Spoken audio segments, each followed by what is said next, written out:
Assalamualaikum warahmatullahi wabarakatuh. Nama saya Cik Muhammad Alif Faizam bin Cik Mazdi.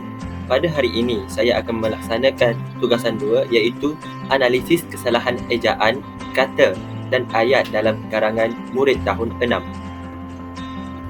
Analisis kesalahan dalam penulisan merupakan satu langkah penting untuk meningkatkan mutu komunikasi dalam tulisan.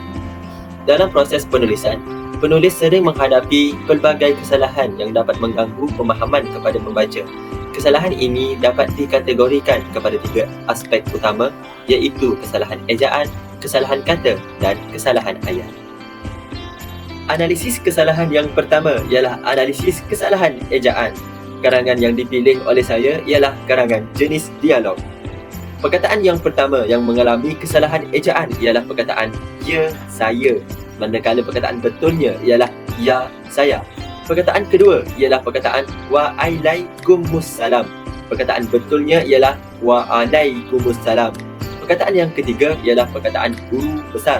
Manakala perkataan yang betul ialah perkataan guru besar, di mana perkataan guru besar dieja huruf besar pada awal kata.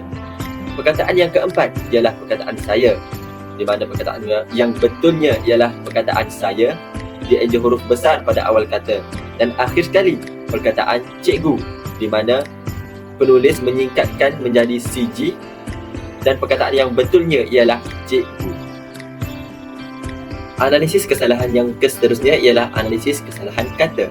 Yang pertama, kesalahan penggunaan kata mengembara dalam ayat di atas menunjukkan kata yang tidak tepat. Perkataan yang lebih tepat digunakan ialah perkataan belancong. Hal ini dikatakan demikian kerana perkataan mengembara merupakan satu aktiviti untuk satu tempoh yang lama. Yang kedua ialah kesalahan penggunaan kata yang mempunyai makna yang tidak tepat. Contohnya pada frasa budaya orang. Manakala frasa yang lebih tepat digunakan ialah budaya masyarakat tempatan. Yang ketiga, kesalahan tiada penggunaan kata hubung pada ayat yang sepatutnya digabungkan. Contohnya pada ayat abang bercadang untuk mengembara ke seluruh Eropah. Abang ingin mengambil peluang untuk meninjau budaya orang.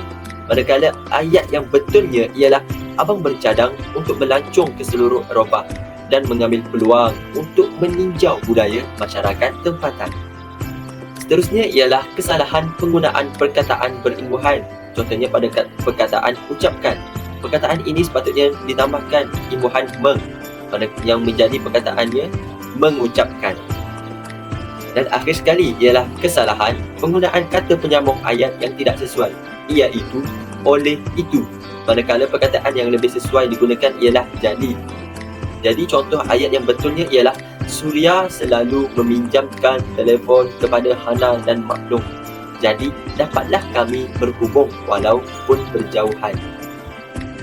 Akhir sekali ialah analisis kesalahan ayat. Yang pertama, kesalahan penggunaan kata pada ayat lawatan itu untuk mendedahkan. Sepatutnya ayat itu perlu menambahkan perkataan bertujuan bagi memperjelaskan lagi maksud yang ingin disampaikan. Kesalahan yang kedua ialah kesalahan pengulangan frasa pada ayat lawatan itu untuk mendedahkan isu-isu kebersihan kepada ahli kelab doktor muda. Selain itu, lawatan itu juga bertujuan untuk mendedahkan cara-cara terbaik bagi menjaga kebersihan tandas. Ayat ini sepatutnya boleh diringkaskan menjadi lawatan itu bertujuan untuk mendedahkan isu-isu kebersihan dan cara-cara terbaik menjaga kebersihan tandas kepada ahli kelab doktor muda. Kesalahan yang ketiga ialah kesalahan frasa yang tidak lengkap pada ayat. Semasa di sana, kami diterangkan penggunaan pencuci antibakteria. Ayat ini sepatutnya ditambah perkataan berada bagi melengkapkan makna ayat tersebut. Manakala kesalahan yang keempat ialah kesalahan penggunaan ayat pasif pada ayat kami diterangkan penggunaan pencuci antibakteria.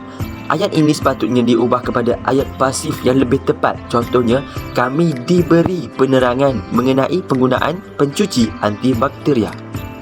Kesalahan yang terakhir ialah kesalahan penggunaan kata yang tidak tepat pada perkataan menghalangkan.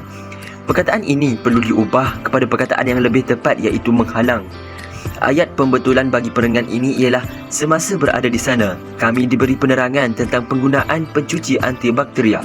Pencuci ini perlu diletakkan dalam tangki tandas dan apabila tangki ini dipam, air bercampur antibakteria dapat menghalang kotoran dan bau pada mangkuk tandas. Kesimpulan, dalam analisis kesalahan kata, ejaan dan ayat, kita dapat menyimpulkan bahawa ketiga aspek ini memiliki peranan yang sangat penting dalam meningkatkan kualiti penulisan. Kesalahan kata dapat menyebabkan ketidakfahaman kepada pembaca. Dengan memahami dan menganalisis kesalahan-kesalahan ini, penulis dapat memperbaiki tulisan mereka, menghasilkan karya yang lebih efektif dan mudah difahami. Sekian, terima kasih.